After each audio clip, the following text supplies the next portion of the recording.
John Dryden, born August 9, 1631, was an English poet, author, critic, and playwright. He was born in Northamptonshire to a Puritan family and he was the oldest of 14 children. After graduating Trinity College, he was employed by Oliver Cromwell's government.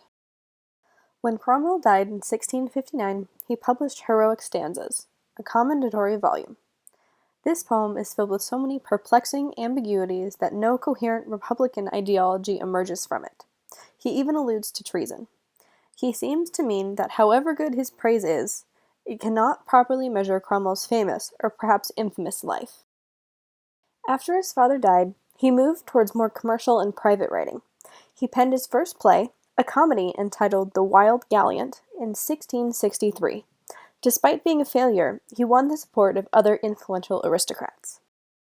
In November of 1662, he was proposed for membership in the Royal Society and was admitted as a fellow.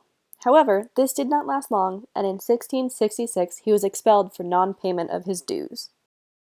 In 1665, the plague was so bad in London that Dryden had to move himself and his wife, Lady Elizabeth Howard, to her family estate in Charlton, Wiltshire.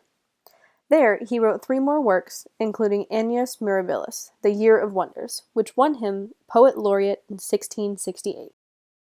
After Shakespeare, Dryden is considered to have written the greatest heroic play of the century, The Conquest of Granada, and also the greatest tragicomedy, Marriage a la Mode.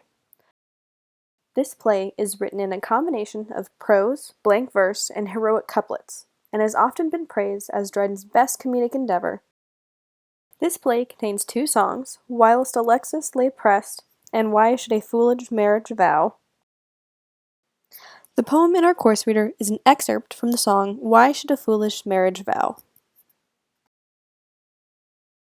As a writer of prose, he relied on patterns and rhythms of everyday speech.